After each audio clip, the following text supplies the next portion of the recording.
നമസ്കാരം, എല്ലാവർക്കും ഒരു പുതിയ വീഡിയോയിലേക്ക് സ്വാഗതം. ഇന്ന് നമ്മൾ ഡിസ്കസ് ചെയ്യുന്നത് ട്രേഡിംഗ് സൈക്കോളജിയെക്കുറിച്ചാണ്. നമ്മൾക്ക് എങ്ങനെ ഒരു സക്സസ്ഫുൾ ട്രേഡർ ആവാം.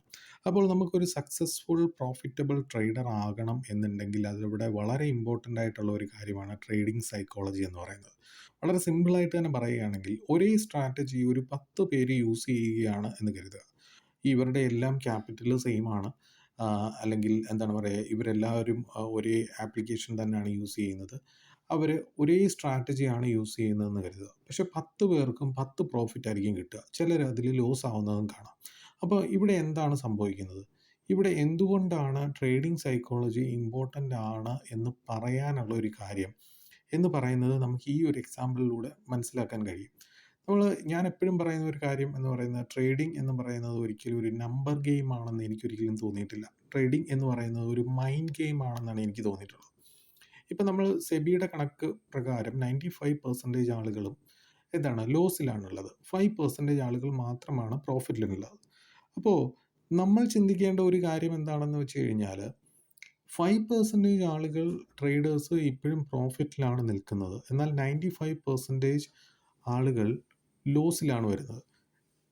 ഈ ലോസിലായിട്ടുള്ള ട്രേഡേഴ്സിന് അവൈലബിൾ ആയിട്ടുള്ള ടൂൾസും റിസോഴ്സസും ന്യൂസസും അല്ലെങ്കിൽ ഇൻഫർമേഷൻസുമാണ് ഈ പറയുന്ന 5% ആളുകൾക്കും കിട്ടുന്നത്. അല്ലാതെ ഈ 5% സക്സസ് ആയിട്ട് നിൽക്കുന്ന ഒരാൾക്കും അഡീഷണൽ ആയിട്ട് എന്തെങ്കിലും റിസോഴ്സസ് ആക്സസ് ചെയ്യാനോ അഡീഷണൽ ആയിട്ട് എന്തെങ്കിലും ടൂൾസ് കിട്ടുമോ അങ്ങനെ ഒന്നും തന്നെ ഇല്ല.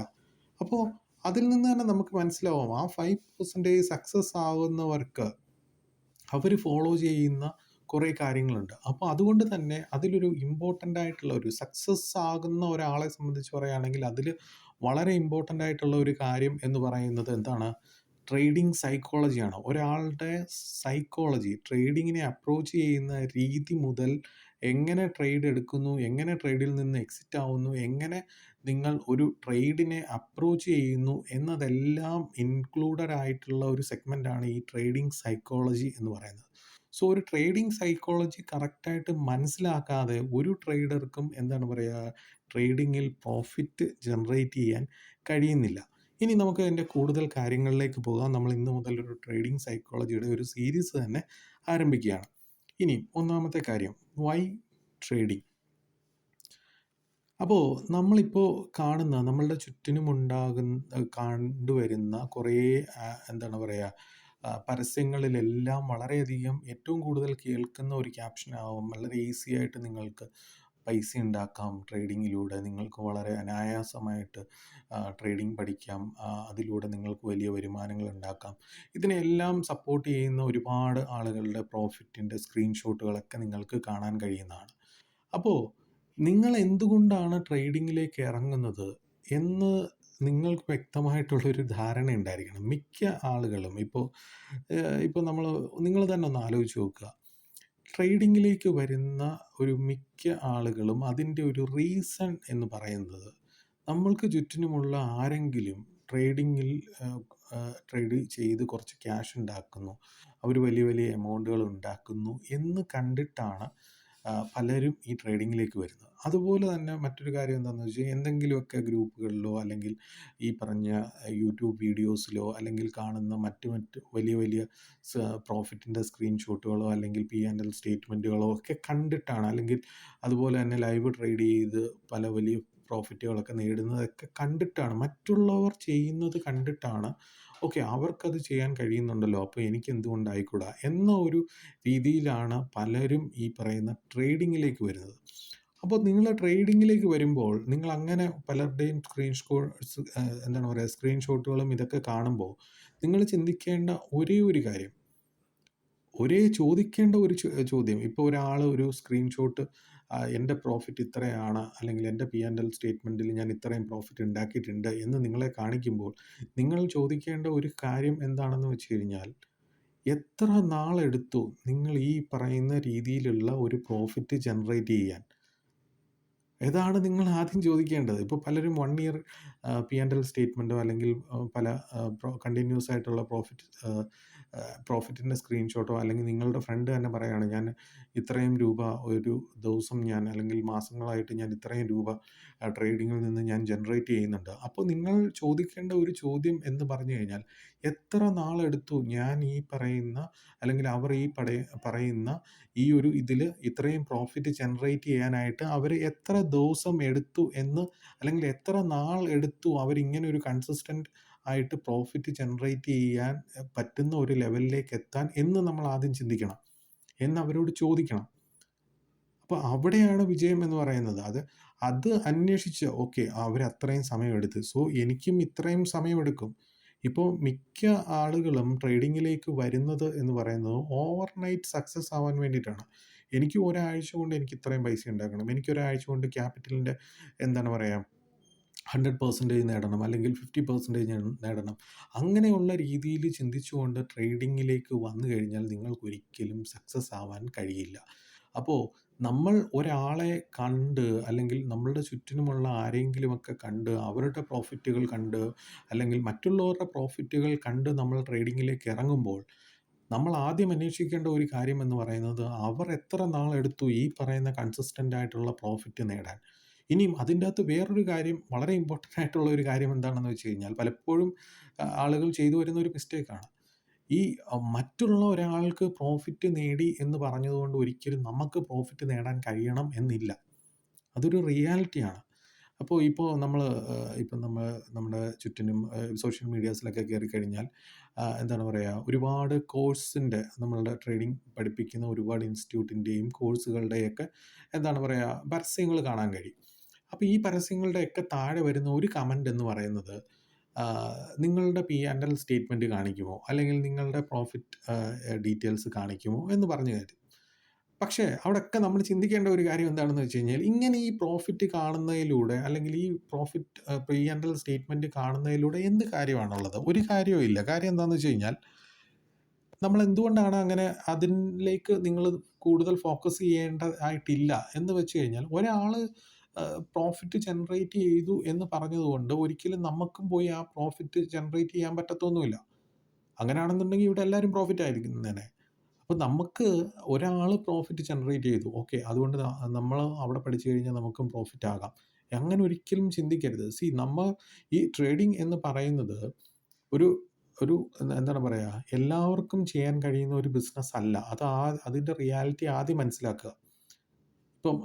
ഇപ്പോൾ എൻ്റെ കാര്യം തന്നെ പറയുകയാണെങ്കിൽ, എൻ്റെ അടുത്ത് പലരും സംസാരിക്കാറുണ്ട്. നമ്മൾ സംസാരിക്കുമ്പോൾ അന്നേരം ഞാൻ ചില ആളുകളുടെ അടുത്ത് നമ്മൾ പറയാറുണ്ട്, തുറന്ന് പറയാറുണ്ട്, ട്രേഡിംഗ് നിങ്ങൾക്ക് പറ്റിയ പണിയല്ല. നിങ്ങളുടെ കുറച്ച് കാര്യങ്ങൾ മാറ്റാതെ നിങ്ങൾ ട്രേഡിങ്ങിലേക്ക് ഇറങ്ങിയാൽ നിങ്ങൾക്ക് ലോസ് ആയിരിക്കും സംഭവിക്കുക എന്ന് ഞാൻ തുറന്ന് പറയാറുണ്ട്. കാരണം എന്താണെന്ന് വെച്ച് കഴിഞ്ഞാൽ, ഞാൻ വിശ്വസിക്കുന്ന ഒരു കാര്യം എന്താണെന്ന് വെച്ച് കഴിഞ്ഞാൽ, ട്രേഡിംഗ് എല്ലാവർക്കും ചെയ്യാൻ പറ്റുന്ന ഒരു ബിസിനസ് അല്ല. എല്ലാവർക്കും ചെയ്യാൻ പറ്റുന്ന ഒരു ബിസിനസ് അല്ല ട്രേഡിംഗ് എന്ന് പറയുന്നത്. ട്രേഡിംഗ് എന്ന് പറയുന്നത് വളരെയധികം പഠിച്ച് വളരെ ഡിസിപ്ലിൻ ആയി ചെയ്യേണ്ട ഒരു ബിസിനസ്സാണ്. അല്ലാതെ ഒരു സുപ്രഭാതത്തിൽ വന്ന് നമുക്ക് സക്സസ് ആവാൻ കഴിയുന്ന ഒരു ബിസിനസ് അല്ല ട്രേഡിംഗ് എന്ന് പറയുന്നത്. സോ എന്തുകൊണ്ട് നമ്മൾ ട്രേഡിങ്ങിലേക്ക് ഇറങ്ങുന്നു എന്ന ഒരു കാര്യത്തിൽ നമുക്ക് വ്യക്തമായിട്ടുള്ള ഒരു ബോധ്യം ഉണ്ടായിരിക്കണം. അതാണ് ആദ്യത്തെ ഒരു പോയിന്റ് എന്ന് പറയുന്നത്. അടുത്ത പോയിന്റ് എന്ന് പറയുന്നത്, നമ്മൾ ഏതൊരു ബിസിനസ്സിലേക്ക് ഇറങ്ങുമ്പോഴും ആ ബിസിനസ്സിനെ കുറിച്ച് മനസ്സിലാക്കിയിരിക്കണം അല്ലേ. നമ്മളൊരു ഉദാഹരണം പറയുകയാണെങ്കിൽ, നമ്മളൊരു ചെറിയൊരു ഷോപ്പ് തുടങ്ങുകയാണെന്ന് വെക്കുക. വളരെ ചെറിയ ഇൻവെസ്റ്റ്മെൻറ്റിൽ നമ്മുടെ തൊട്ടടുത്തുള്ള ജംഗ്ഷനിലൊരു ഷോപ്പ് തുടങ്ങുകയാണെന്ന് വെച്ചു. അപ്പോൾ ആ ഷോപ്പ് തുടങ്ങുമ്പോൾ നമ്മൾ ആലോചിക്കേണ്ട കുറച്ച് കാര്യങ്ങളുണ്ട്. ആ ഷോപ്പ് തുടങ്ങുമ്പോൾ നമ്മൾ ആലോചിക്കേണ്ട കുറച്ച് കാര്യങ്ങൾ എന്താണ്, അല്ലെങ്കിൽ നമ്മൾ പഠിക്കേണ്ട ഒരു കാര്യം എന്താണ്, ഞാൻ അവിടെ ആ ഷോപ്പ് തുടങ്ങാൻ എനിക്ക് എത്ര രൂപ ഇൻവെസ്റ്റ്മെൻറ്റ് വേണം, ആ ഇൻവെസ്റ്റ്മെൻറ്റ് ഞാൻ എവിടുന്ന് എനിക്ക് ഏൺ ചെയ്യാൻ പറ്റും, എവിടുന്ന് അറേഞ്ച് ചെയ്യാൻ പറ്റും. അങ്ങനെ ഞാനൊരു ഇൻവെസ്റ്റ്മെൻറ്റ് ചെയ്ത് ഒരു ഷോപ്പ് തുടങ്ങിക്കഴിഞ്ഞാൽ എനിക്ക് അവിടുന്ന് ഡെയിലി എത്ര രൂപ വരുമാനം നേടാൻ കഴിയും, എൻ്റെ കടയിലേക്ക് എവിടുന്നൊക്കെയുള്ള ആളുകൾ വരും, അവരെത്ര രൂപയുടെ സാധനങ്ങൾ വാങ്ങിക്കും, ഞാൻ ഈ ഇൻവെസ്റ്റ് ചെയ്ത പൈസ എനിക്ക് എത്ര നാൾ കൊണ്ട് തിരിച്ചെടുക്കാൻ കഴിയും. ഇങ്ങനെയുള്ള ബേസിക് ആയിട്ടുള്ള കുറേ സ്റ്റഡീസ് നടത്തിയതിന് ശേഷമാണ് ഒരാളൊരു കട തുടങ്ങുന്നത്, അല്ലേ? അല്ല ചുമ്മാ ഒരാൾ ഒരു സുപ്രഭാതത്തിൽ പോയി ഒരു ജംഗ്ഷനിൽ പോയി ഒരു കട തുടങ്ങുകയാണോ ചെയ്യുന്നത്? അല്ല, അതിനെക്കുറിച്ച് ബേസിക് ആയിട്ടുള്ള കാര്യങ്ങൾ പഠിക്കണം. എന്നാൽ ട്രേഡിങ്ങിലേക്ക് ഇറങ്ങുന്ന എത്ര പേര്, ഇപ്പം നിങ്ങൾ തന്നെ ഈ വീഡിയോ കാണുമ്പോൾ നിങ്ങൾ തന്നെ ഒന്ന് ആലോചിച്ച് നോക്കണം. നിങ്ങൾ ഈ പറഞ്ഞ കാര്യങ്ങളൊക്കെ പഠിച്ചിട്ടാണോ ട്രേഡിങ്ങിലേക്ക് ഇറങ്ങിയത്? നിങ്ങളൊരു ക്യാപിറ്റലുമായിട്ട് വന്നിറങ്ങി. നിങ്ങൾ ആ ക്യാപിറ്റൽ നമ്മളൊരു ബിസിനസ്സിലേക്ക് ഇറക്കുന്നു. ട്രേഡിംഗ് എന്ന് പറയുന്ന ബിസിനസ്സിലേക്ക് ഇറക്കുന്നു. എനിക്ക് എത്ര ശതമാനം അതിൻ്റെ റിട്ടേൺ കിട്ടും? എനിക്ക് അതിൻ്റെ ബേസിക് ആയിട്ടുള്ള കാര്യങ്ങൾ അറിയാമോ? എനിക്ക് ആ മാർക്കറ്റ് ഞാൻ പഠിച്ചിട്ടുണ്ടോ? ആ മാർക്കറ്റ് അനലൈസ് ചെയ്യാൻ എനിക്കറിയാമോ? ആ മാർക്കറ്റ് അനലൈസ് ചെയ്തതിന് ശേഷമാണോ ഞാൻ ആ മാർക്കറ്റിൽ ബിസിനസ് ചെയ്യാൻ തുടങ്ങിയത്? എനിക്കൊരു ദിവസം എത്ര രൂപ മിനിമം പ്രോഫിറ്റ് വേണമെന്നും എനിക്കതിൻ്റെ അകത്ത് നഷ്ടം സംഭവിച്ചാൽ എത്ര രൂപയായിരിക്കണം എൻ്റെ മാക്സിമം നഷ്ടം എന്നുള്ള കാര്യങ്ങളൊക്കെ ഞാൻ കാൽക്കുലേറ്റ് ചെയ്തിട്ടുണ്ടോ? എനിക്ക് എത്ര നാളുകൊണ്ട് ഞാൻ ഇൻവെസ്റ്റ് ചെയ്ത പൈസയുടെ ഇത്ര പെർസെൻറ്റേജ് എനിക്ക് നേടാൻ കഴിയും എന്നതിൻ്റെയൊക്കെ കാര്യങ്ങൾ ഞാൻ കാൽക്കുലേറ്റ് ചെയ്തിട്ടുണ്ടോ? ഇതൊക്കെ പഠിച്ചിട്ടും അനലൈസ് ചെയ്തിട്ടുമാണോ ഞാൻ ഈ പറയുന്ന ബിസിനസ്സിലേക്ക് ഇറങ്ങിയത് എന്ന് നിങ്ങൾ ആലോചിക്കണം. ട്രേഡിങ്ങിൽ ലോസ് ആണ് എന്ന് ഇപ്പോൾ ട്രേഡിങ്ങിൽ ആരെങ്കിലും ഈ വീഡിയോ കാണുന്ന ആരെങ്കിലും ലോസിലാണ് എന്നുണ്ടെങ്കിൽ നിങ്ങൾ ഇത്രയും കാര്യങ്ങളൊന്ന് അന്വേഷിക്കണം. നിങ്ങളൊന്ന് ആലോചിക്കണം. നിങ്ങൾ സ്വയമായിട്ടൊന്ന് ആലോചിക്കണം. നിങ്ങളൊന്ന് ഒരു ബുക്ക് എടുത്തിട്ടൊന്ന് എഴുതി നോക്കണം. ഞാൻ ഈ കാര്യങ്ങളൊക്കെ ചെയ്തിട്ടാണോ ട്രേഡിങ്ങിലേക്ക് ഇറങ്ങിയത്?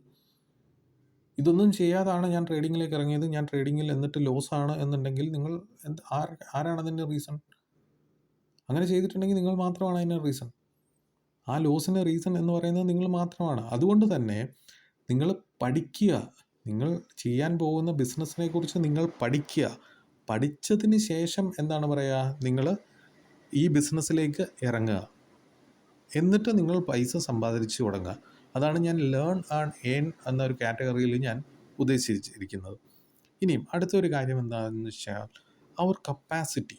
നമ്മളുടെ ഒരു കപ്പാസിറ്റി നമ്മൾ അറിഞ്ഞിരിക്കണം. കപ്പാസിറ്റി എന്ന് പറഞ്ഞു കഴിഞ്ഞാൽ സപ്പോസ് നമ്മളൊരു 10,000 രൂപ അറേഞ്ച് ചെയ്തിട്ടാണ് നമ്മൾ ഈ ട്രേഡിങ്ങിലേക്ക് ഇറങ്ങുന്നതെന്ന് കരുതുക. ഓക്കെ, ഈ 10,000 രൂപ നമ്മൾ അറേഞ്ച് ചെയ്തിരിക്കുന്ന ഒരാളെ സംബന്ധിച്ച് ആ ആൾ ഒരു ട്രേഡിംഗ് ക്യാപിറ്റലായിട്ട് 10,000 രൂപയാണ് വരുന്നത്. ആ ആൾ ഒരിക്കലും 10,000 രൂപയുടെ ലോസ് ആക്സെപ്റ്റ് ചെയ്യാൻ തയ്യാറാവരുത്. അല്ലെങ്കിൽ 5,000 രൂപയുടെ ലോസ് അക്സെപ്റ്റ് ചെയ്യാൻ തയ്യാറാവരുത്. പലരും ചെയ്യുന്ന ഒരു കാര്യമാണ്. നിങ്ങൾക്കൊരു ലോസ് അക്സെപ്റ്റ് ചെയ്തു. ട്രേഡിംഗ് എന്ന് പറയുന്നത് പ്രോഫിറ്റും ലോസും ചേർന്ന ഒരു ബിസിനസ്സാണ്. അപ്പോൾ നിങ്ങളുടെ ലോസ് നിങ്ങൾ അറിഞ്ഞിരിക്കണം. നിങ്ങൾക്ക് ഒരു ട്രേഡ് എടുത്തു കഴിഞ്ഞാൽ മാക്സിമം നിങ്ങൾക്ക് എത്ര രൂപ ലോസ് വരും? ആ ലോസ് എനിക്ക് അക്സെപ്റ്റ് ചെയ്യാൻ പറ്റുന്നതാണോ എന്ന് നിങ്ങൾ അറിഞ്ഞിരിക്കണം. ഇപ്പോൾ നമ്മളൊരു ട്രേഡ് എടുക്കുന്നു, 5,000 രൂപയാണ്, 10,000 രൂപയാണ് ഇൻവെസ്റ്റ് ചെയ്തേക്കുന്നത്, 5,000 രൂപയാണ് നമുക്കതിൽ ലോസ് വന്നു കഴിഞ്ഞാൽ വരുന്ന നഷ്ടം എന്ന് നമ്മൾ കണ്ടു കഴിഞ്ഞാൽ ആ ട്രേഡ് എടുക്കാൻ പാടുണ്ടോ? ചിലപ്പോൾ നമ്മൾ ചില കോൾസും കാര്യങ്ങളും ടിപ്സിലും ഒക്കെ ചിലപ്പം തരുന്നത് 100 രൂപയ്ക്ക് ബൈ ചെയ്യാനായിരിക്കും പറയുന്നത്. പക്ഷേ സ്റ്റോപ്പ് ലോസ് എന്ന് പറയുന്നത് വെറും 50 രൂപയായിരിക്കും സ്റ്റോപ്പ് ലോസ് എന്ന് പറയുന്നത്. അതായത് 100 രൂപയ്ക്ക് എടുത്ത എൻട്രി നിങ്ങൾക്ക് സ്റ്റോപ്പ് ലോസ് എന്ന് പറയുന്നത് 50 രൂപയായിരിക്കും. അപ്പം നിങ്ങൾ നോക്കുന്ന പ്രോഫിറ്റ്, പലരും ചെയ്യുന്ന ഒരു കാര്യം, അതിൻ്റെ ടാർഗറ്റ് എന്ന് പറയുന്നത് 150 ആയിരിക്കും, 1:1 എന്നുള്ള റേഷ്യോ ആയിരിക്കും. പക്ഷേ നിങ്ങൾ ടാർഗറ്റിലേക്കാണ് ഫോക്കസ് പോകുന്നത്. പക്ഷേ ഒരു നിമിഷം നിങ്ങളൊന്ന് ചിന്തിക്കണം. 10,000 രൂപ ഞാൻ ഇൻവെസ്റ്റ് ചെയ്തു. എനിക്കിത് സ്റ്റോപ്പ് ലോസ് അടിച്ചു കഴിഞ്ഞാൽ എൻ്റെ ക്യാപിറ്റൽ 5,000 ആയി പോകും. അതെനിക്ക് അക്സെപ്റ്റ് ചെയ്യാൻ പറ്റുമോ? ഒരു ദിവസം എനിക്ക് 5,000 രൂപ ലോസ് അക്സെപ്റ്റ് ചെയ്യാൻ പറ്റുമോ? അതന്വേഷിക്കുന്നില്ല, അത് പഠിക്കുന്നില്ല, അതിനെക്കുറിച്ച് കാൽക്കുലേറ്റ് ചെയ്യുന്നില്ല. ഇങ്ങനെയുള്ള കാര്യങ്ങൾ, ബേസിക് ആയിട്ടുള്ള കാര്യങ്ങൾ നമ്മൾ മനസ്സിലാക്കുക. അതിലാണ് ഈ ഒരു കുറച്ച് പോയിന്റുകളാണ് നമ്മൾ ആദ്യം ട്രേഡിംഗ് സൈക്കോളജി എന്ന് പറയുമ്പോൾ തന്നെ അതിൽ ആദ്യമായിട്ട് നമ്മൾ മനസ്സിലാക്കേണ്ട ഒരു കാര്യം. കപ്പാസിറ്റിയിൽ വേറൊരു കാര്യം കൂടെ ഉണ്ട്. നമ്മളുടെ ട്രേഡിംഗ് ക്യാപിറ്റൽ എന്ന് പറയുന്നത്. ഈ ട്രേഡിംഗ് ക്യാപിറ്റൽ എന്ന് പറയുന്നത് നമുക്ക് വേറെ എന്തെങ്കിലും ആവശ്യത്തിന് വെച്ചിരിക്കുന്ന ഒരു സാധനം എടുത്തിട്ട് നമ്മൾ നമ്മൾ ട്രേഡിങ്ങിലേക്ക് കൊണ്ടുവരാൻ പാടില്ല. നിങ്ങൾക്ക് EMI അടയ്ക്കാൻ വെച്ചിരിക്കുന്ന പൈസ, അല്ലെങ്കിൽ നിങ്ങൾക്ക് മറ്റെന്തെങ്കിലും ആവശ്യമുള്ള ഒരു പൈസ, അതല്ല നിങ്ങൾ ട്രേഡിങ്ങിലേക്ക് കൊണ്ടുവരേണ്ടത്. വരുന്ന കുറേ നാളുകളിലേക്ക് നമുക്ക് ഒരു ആവശ്യവും ഇല്ലാതിരിക്കുന്ന ഒരു പൈസയാണ് എന്നുണ്ടെങ്കിൽ നിങ്ങൾ ട്രേഡിങ്ങിലേക്ക് കൊണ്ടുവരിക. അത് നിങ്ങൾ പഠിച്ച് നിങ്ങൾക്കൊരു കോൺഫിഡൻസ് ആയതിന് ശേഷം മാത്രമാണ് ട്രേഡിങ്ങിലേക്ക് നിങ്ങൾ ആ ക്യാപിറ്റൽ കൊണ്ടുവരേണ്ടത്. അപ്പോൾ ഇത്രയും പോയിന്റ്സ് ഇന്ന് നമ്മൾ ഈ ട്രേഡിംഗ് സൈക്കോളജിയുടെ ഫസ്റ്റ് സീരീസിൽ നമ്മൾ ഫസ്റ്റ് എപ്പിസോഡിൽ നമ്മൾ ഇത്രയും കാര്യങ്ങളാണ് ഡിസ്കസ് ചെയ്യാൻ ആഗ്രഹിക്കുന്നത്. അപ്പോൾ ഇന്നത്തെ വീഡിയോ നിങ്ങൾക്ക് എല്ലാവർക്കും ഇഷ്ടപ്പെട്ടു എന്ന് കരുതുന്നു. മറ്റൊരു വീഡിയോ ആയിട്ട് വീണ്ടും കാണാം. Till then bye. Thank you.